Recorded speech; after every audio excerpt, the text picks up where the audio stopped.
Hello, Saskia here. I have a little addition this morning, so if you hear giggling, you know that that's my youngest. There you go. She promised she'll be quiet. So today I'd like to speak about slowing down and how tricky it is to slow down. Those of you who have come to my yoga class and partake in my classes know that I do a slow practice, and yet we have the opportunity to go very deep. But the slowness is because we are going at such a fast speed in life. And even if we're sitting still and not necessarily moving, we are going incredibly fast in the mind and whizzing through our Facebooks and our Instagram feeds and emails and texts and Twitter and all of that. So even if we're physically still, we're still mentally going. And there are not many opportunities for us to slow down. And if we do, we can find it very frustrating. Just the other day, yesterday in fact, on the way to one of my classes, the lady in the opposite lane on the road went to go around someone who was taking a right, and she was very close to my car. She nearly hit me. It wasn't really very much difference at all. I almost broke her car or something. You promised you'd be still. Thank you. But I also recognized her in me, and I also recognized that I have that impatience sometimes too. When someone is taking turning to the side and I feel it's taking too long, how impatient I can get. So being aware and allowing others to reflect back to ourselves sometimes, which society will do over and over again. Take that moment to recognize if that person lives within you, because it's important for us to see it on the outside. Just as little kids have meltdowns, and then when they get to a certain age, they begin to witness other kids having meltdowns and then realize, whoa, that's what I look like. Do I really want to be like that? It's important for us, even as adults, to also bear witness to ourselves and see ourselves in others, because that's when we can really have that objective view. Yeah. So finding those moments where we can slow down and be still on our terms is a wonderful practice.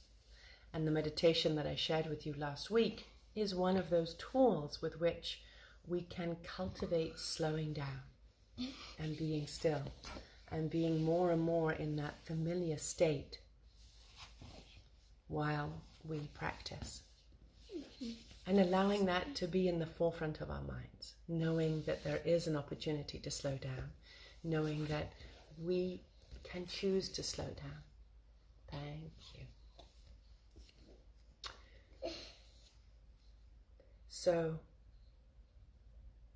I have two people in my environment at the moment who are, one is recovering from surgery and the other is postpartum. And I see how tough it is for them to slow down, because again, we don't give the body enough time. We're not conditioned to having to do less. So if we can practice once again, even in our healthy state, especially in our healthy state, to take time for ourselves to do less. Yeah. You're laughing. Well, I'm not actually that amused. We promised you'd be quiet. We will indeed be in a better state should injury occur.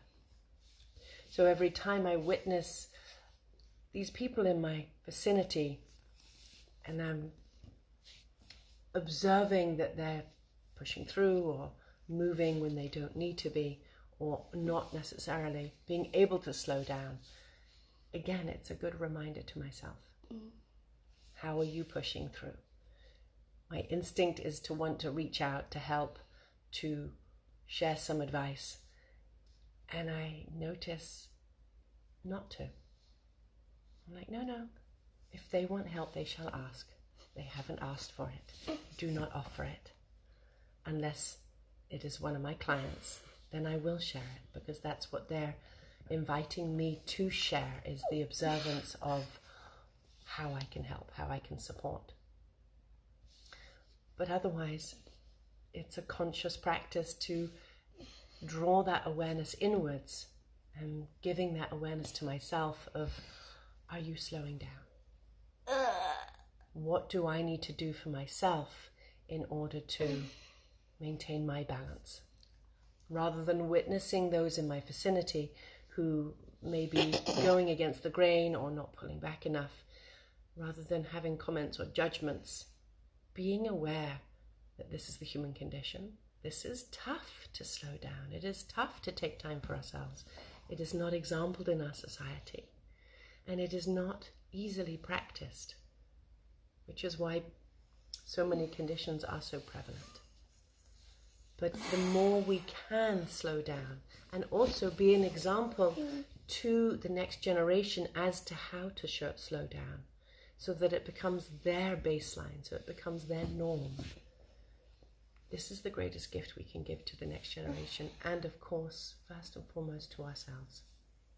So I invite you this week or this month to allow your practice to be slowing down, becoming the witness observer and being mindful to observe where it is that we push through, that we may be doing a little too much, and where we can slow down and be still. Thank you. Enjoy your practice this week. Namaste. Namaste. Namaste. You may say goodbye.